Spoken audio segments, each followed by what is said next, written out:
This was a very difficult week for me. Started off well on Tuesday. I had my first beach run in a long time. It was about 9 kilometres. Ran well, some nice strides at the end, felt good. But Wednesday and Thursday turned out to be very hard for me. It was the first extremely hot weather this year in Florida, and the way my work day went, I had to run in the middle of the day. I was due to do 1 mile speed intervals on Wednesday after a warm-up, and by the time my warm-up was done I knew I just had no hope of doing those. So I finished the distance, which was about 12 kilometres, but nowhere near the pace I was meant to do them at. Thursday was a recovery run again with my work. I had to do it in the middle of the day in the heat. Not scheduled to be fast, but it was 15 kilometres that were a real struggle.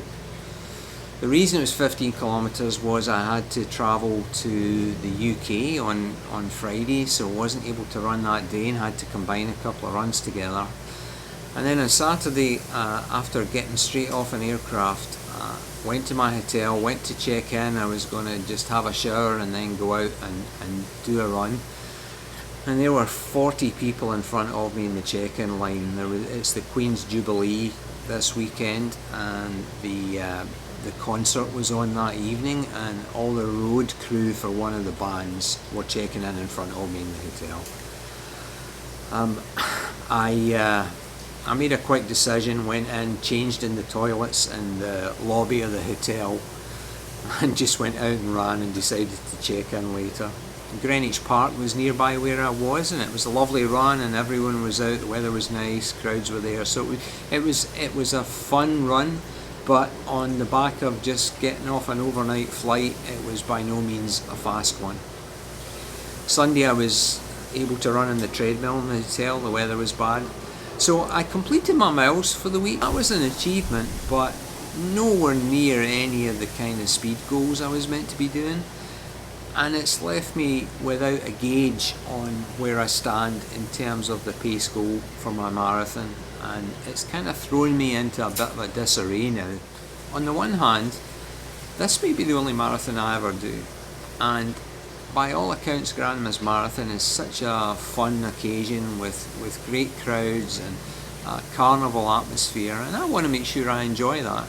And so the last thing I want to do is go out at a pace that has me hit the wall at mile 20 and I'm death marching at home for the last few miles of maybe my only marathon.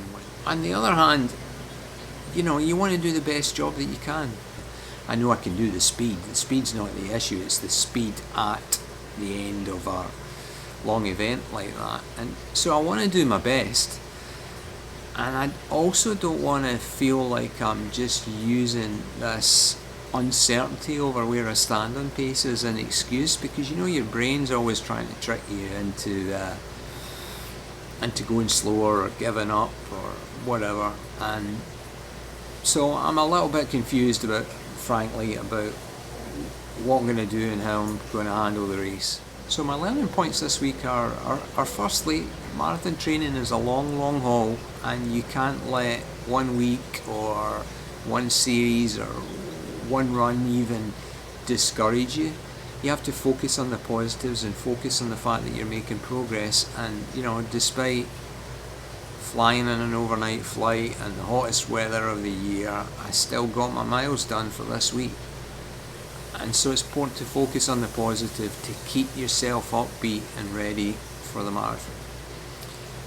The second learning point for me is I really need to reflect on why I'm doing this race and what's most important to me. Is it most important for me to go out there and enjoy the run and let the pace be what the pace will be? Or is it most important for me to really feel like I've given my all and set out at the targets I've set myself, and if I bonk and it's a struggle to come in at the end, then it is what it is.